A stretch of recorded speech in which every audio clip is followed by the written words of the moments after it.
आशीष जी, आपने इंटरव्यू लिया था राज्य अध्यक्ष जी का भाजपा के, तो मैं उनकी मानसिक स्थिति को समझ सकता था। वो चुप रहे, वो दुखी थे।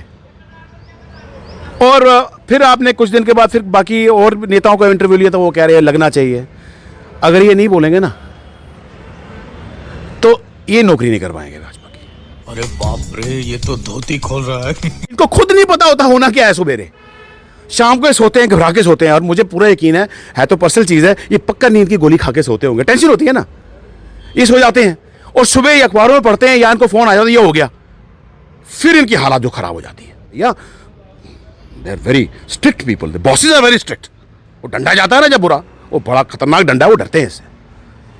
वो तो लोगों पे भी चलता है और इनके नेताओं पे भी चलता है, ये मैं आपको बता दूं आज के। और डोगरी आखते हैं, लोग कहते जुत्ती लोग के ऊपर मारो। मतलब आप ये चाहते हो कि आप लोगों के ऊपर फरमान थोपो, तुगलकी फरमान, और फिर लोग भी ना बोले। वाह वाह, वो क्या हो गया है। अभी एक जख्म जो है वो भरा नहीं, तो दूसरा आपने वार एक और लोगों के ऊपर कर दिया। आज आप ये कह रहे हो कि बाकी स्टेट्स के कंपैरिजन में टैक्स कम लगेगा, लेकिन याद रखना आशीष, यू मार्क माई वर्ड्स, मैं अभी प्रिडिक्ट कर देता हूं, आने वाले समय में ये गांव के अंदर भी लगेगा और आने वाले समय में 3 गुना 4 गुना हो जाएगा। शुरुआत पहले ये हल्की डोज लगा रहे हैं, हल्की डोज, फिर स्ट्रॉन्ग बड़ी डोज लगाएंगे। कहते हैं ना गरीबी खत्म करनी थी, मोदी जी ने कहा था कि 2022 तक हिंदुस्तान से गरीबी खत्म हो जाएगी। मुझे तो लग रहा है गरीबी खत्म कर दो, जब गरीब खत्म कर दोगे तो गरीबी खत्म हो जाएगी। Simple formula. Tax, property tax लग चुका है और ये जो जजिया है ये लोगों को अब देना पड़ेगा।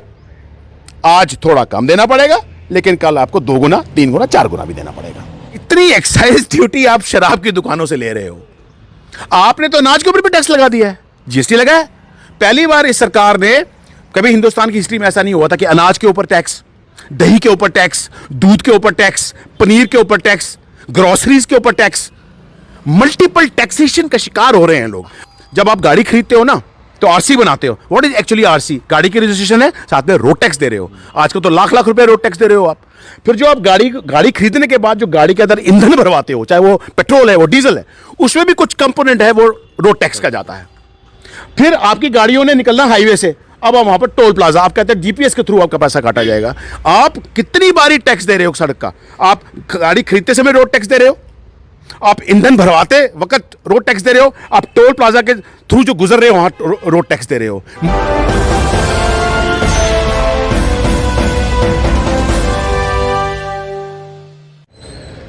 प्रॉपर्टी टैक्स जो कि जम्मू कश्मीर में लगने जा रहा है, इसके ऊपर कई सारे लोगों ने अपनी आवाज़ उठाई और लोगों का कहना है कि ये सही समय नहीं है, कुछ समय दिया जाना चाहिए था। प्रॉपर्टी टैक्स के बारे में लोगों को अवेयर करना चाहिए था, लेकिन कुछ नहीं किया गया और सीधे सिर पे थोप दिया गया कि आपको प्रॉपर्टी टैक्स देना है। यहाँ तक कि बीजेपी की भी कई लोग जो हैं वो भी इसके एंटी हैं, लेकिन खुल के सामने नहीं बोल पा रहे हैं। और आज गवर्नर साहब ने जो है ये प्रॉपर्टी टैक्स के ऊपर ये भी कह दिया है कि बड़ा नॉमिनल चार्जेस लेंगे प्रॉपर्टी टैक्स के, जो बाकी स्टेट्स और यूटी से कंपेयर किया जाए तो काफ़ी कम है। और गवर्नर साहब ने ये भी कहा है कि कई लोग जो है प्रॉपर्टी टैक्स को लेकर लोगों को गलत राह पर लेके जा रहे हैं। अब वो लोग कौन हैं? क्या वो अपोजिशन के लोग हैं या फिर जो भी लोग आज प्रॉपर्टी टैक्स के ख़िलाफ़ बोल रहे हैं, गवर्नर साहब ने उनकी तरफ इशारा किया है। गगन जी, आपने भी कहा कि प्रॉपर्टी टैक्स सही नहीं है इस समय देना, तो गवर्नर साहब कह रहे हैं कि कुछ लोग जो हैं इस प्रॉपर्टी टैक्स के अंदर मतलब अपनी राजनीति रोटियाँ सेक रहे हैं और लोगों को जो है गलत मतलब तरफ लेकर जा रहे हैं। और प्रॉपर्टी टैक्स बड़ा नॉमिनल है, लोगों को परेशान होने वाली कोई बात नहीं है। क्या लोकतंत्र में लोगों को बात करने का हक नहीं है आशीष? कहाँ गया right to freedom of speech and expression?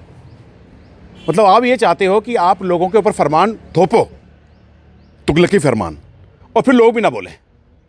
वाह वाह, वो क्या हो गया है। ये किस किस्म का निज़ाम है आशीष? ये तो बड़ी गंभीर समस्या बनी है जम्मू कश्मीर के अंदर।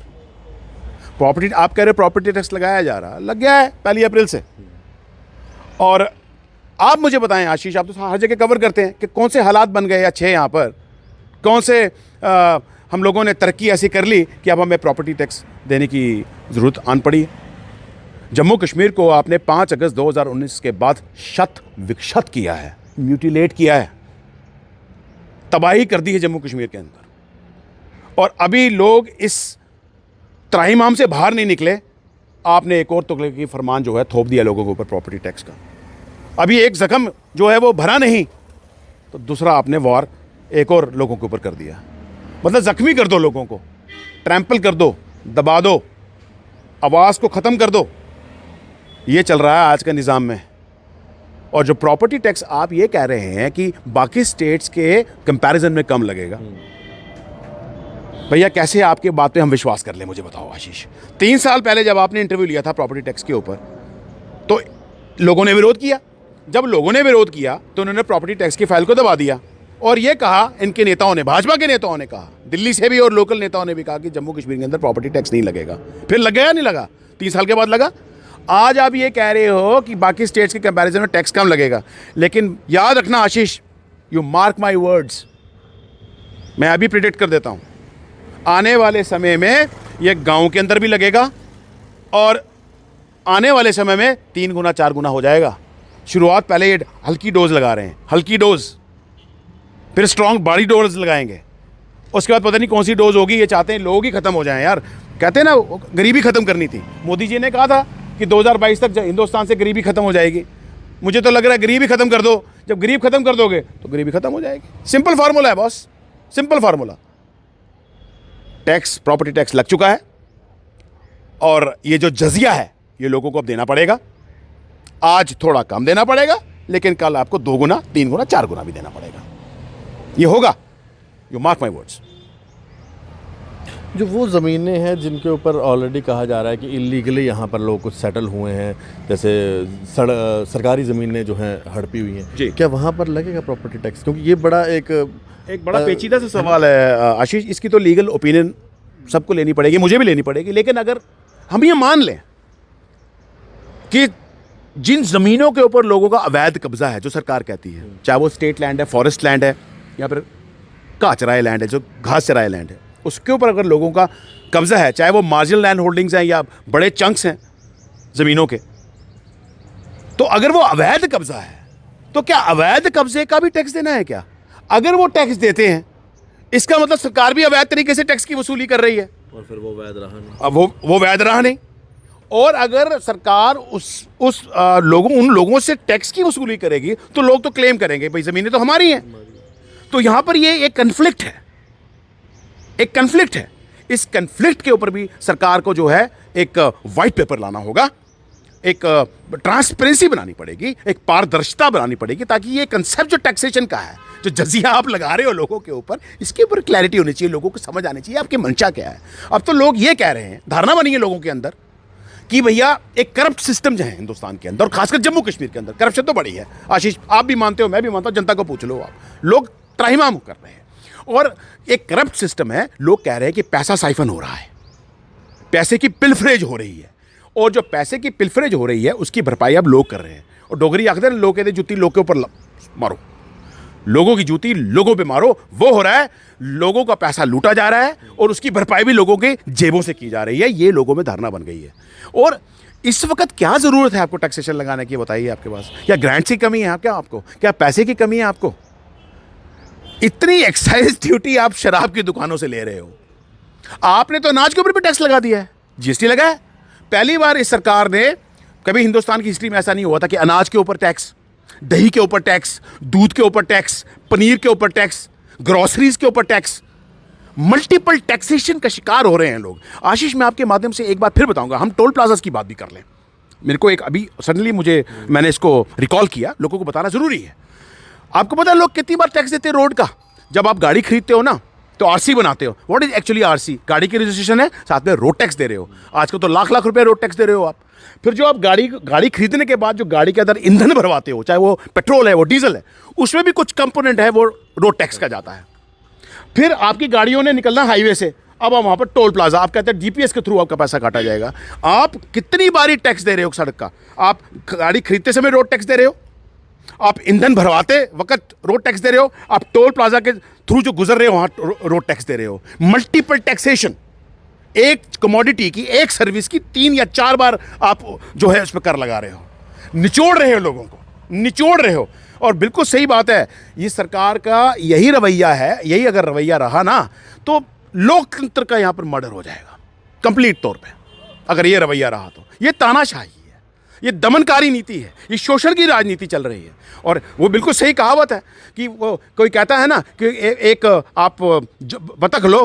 वो एक कहानी एक बार आपको साक्षात्कार में मैंने सुनाई थी, एक तानाशाह की। उसको नोचा उसने, नोचने के बाद उस बतख को नीचे फेंक दिया। बतख तड़प रही थी, मरने वाली थी। तो लोगों ने उसके सिपाहियों ने पूछा, जनाब ये क्या कर रहे हो आप, क्यों इस बेचारी के ऊपर आप जुल्म ढा रहे हो? कहता क्या बेचारी है, लाओ 3 दाने मक्की के। 3 मक्की के दाने उसने उस बतख की तरफ फेंके, बतख फिर जिंदी हो गई। लोगों का भी वही हाल है, इतना नोचो कि लोग बिल्कुल जख्मी हो जाएं, फिर कुछ देके एमनेस्टीज या कुछ लॉलीपॉप्स देके लोगों को फिर ये जो है अपने वश में कर लेते हैं। लेकिन अब ऐसा नहीं होगा, क्योंकि ये एक एक्सट्रीम पॉइंट पे पहुंच चुकी है ये इस किस्म की राजनीति। अब लोग इसका मुंह तोड़ जवाब देंगे। पहले शुरुआत में बीजेपी के कुछ लीडर्स कहने लगे थे कि ये चीज़ गलत है, जी। लेकिन अब वो भी इस चीज़ को जो है सही कह रहे हैं कि भाई कोई बात नहीं, देना पड़ेगा। आपने सुना होगा कुछ स्टेटमेंट्स बीजेपी की भी आ रही हैं कि भाई कुछ सही लग रहा है प्रॉपर्टी टैक्स। मतलब पहले कुछ और जब बाद में उनकी बात नहीं मानेंगी तो अब उसी चीज़ को जो है। आशीष जी, आपने इंटरव्यू लिया था राज्य अध्यक्ष जी का भाजपा के, तो मैं उनकी मानसिक स्थिति को समझ सकता था। वो चुप रहे, वो दुखी थे। और फिर आपने कुछ दिन के बाद फिर बाकी और नेताओं का इंटरव्यू लिया, तो वो कह रहे हैं लगना चाहिए। अगर ये नहीं बोलेंगे ना तो ये नौकरी नहीं कर पाएंगे भाजपा की। इनका बोलना, ये जो बोल रहे हैं, ये इनकी कंपल्शन है। और एक बात मैं बताऊं आपको, I pity on them, basically I pity on them political acumen. इनको खुद नहीं पता होता होना क्या है। सुबेरे शाम को सोते हैं, घबरा के सोते हैं। और मुझे पूरा यकीन है तो पर्सनल चीज़ है, ये पक्का नींद की गोली खा के सोते होंगे। टेंशन होती है ना, ये सो जाते हैं और सुबह ये अखबारों में पढ़ते हैं या इनको फ़ोन आ जाता है ये हो गया, फिर इनकी हालत जो ख़राब हो जाती है। तो पहले तो ये मायूस हो जाते हैं, चुप्पी साध लेते हैं, इनके पास कोई जवाब नहीं होता। लेकिन कुछ देर के बाद आप देखते हो कुछ बाहर आते हैं इनमें से कुछ लोग और अपने बयानबाजी शुरू करते हैं। वो कंपल्शन है, वो मजबूरी है, एक राजनीतिक पॉलिटिकल कंपल्शन है, एक राजनीतिक मजबूरी है। बोलना पड़ता है इनको, नहीं बोलेंगे तो ऊपर से भैया they are very strict people, the bosses are very strict. वो डंडा जाता है ना जब बुरा, वो बड़ा खतरनाक डंडा है, वो डरते हैं इससे। वो तो लोगों पे भी चलता है और इनके नेताओं पे भी चलता है। ये मैं आपको बता दूं, आज के जो ऊपर का डंडा है वो जनता के ऊपर भी है और इन नेताओं के ऊपर भी है। प्रॉपर्टी टैक्स की अगर हम बात करें तो कई सारी प्रॉपर्टी ऐसी है जो आज भी कश्मीरी पंडितों की छीन ली गई कश्मीर में, 1990 में जला दी गई, आज भी उनके पास नहीं है। तो क्या अगर प्रॉपर्टी टैक्स देने की बात की जाती तो क्या पहले उनकी प्रॉपर्टी उन तक वापस नहीं मिलनी चाहिए, फिर वो टैक्स? बहुत वैलिड क्वेश्चन आपका। मैं देख रहा था, आप मेरे ख्याल से किसी कॉन्फ्रेंस में गए थे। पहले तो मुबारकबाद देता हूँ आपको मैं, एक बड़ी अच्छी कॉन्फ्रेंस में आपने बड़ा अच्छा मुद्दा उठाया वो, और बिल्कुल सही बात है। रिहैबिलिटेट तो उनको करना चाहिए वहाँ पर, लेकिन हालात कैसे बन रहे हैं देखो ना। अब टारगेट किलिंग जब कैसी हो रही हैं आप देखें, पीएम पैकेज एम्प्लॉयज़ भी सड़कों पे बैठा है, Jammu based reserve category employees भी यहाँ पर बैठा है। हाँ, कम से कम इनको मलकाना हक तो वापस मिलना चाहिए अपने प्रॉपर्टीज़ का। ये इमेटेरियल है कि वो वहाँ हैं कि नहीं है, लेकिन इनकी जो प्रॉपर्टीज़ वहाँ हैं वो तो जो इनके नाम पर स्टैंड कर रही है वो तो इनको मिलनी चाहिए। क्यों नहीं देंगे प्रॉपर्टी टैक्स? देंगे। पहले इनको चलो आप रिहैबिलिटेट तो सरकार की प्राइम रिस्पॉन्सिबिलिटी होनी चाहिए, लेकिन अगर इनको रिहैबिलिटेट थोड़ा समय लगेगा तो कम से कम जो प्रॉपर्टीज़ के ऊपर जो अवैध कब्जा वहाँ पर कुछ लोगों द्वारा किया गया है वो तो रिट्रीव करके इनको दिलवानी चाहिए ना पहले, ताकि इनको भी प्रॉपर्टी टैक्स का जो हकदार बनाया जाए। वो तो बिल्कुल सही बात है, वो तो इनको मिलनी चाहिए। बिल्कुल, प्रॉपर्टी टैक्स के ऊपर हम बात कर रहे थे और गगन जी ने अपनी बात रखी और अभी भी यही कहा है कि ये लोगों के ऊपर एक बहुत बड़ा बर्डन है और सही में अभी लोग इस कैपेसिटी में नहीं हैं कि वो प्रॉपर्टी टैक्स दे पाएँ। ये सारा मुद्दा इस समय सबसे प्रचंड बना हुआ है जम्मू कश्मीर में, जिसके ऊपर सभी लोग परेशान हैं कि प्रॉपर्टी टैक्स दें तो दें कैसे। धन्यवाद। राम राम। राम राम।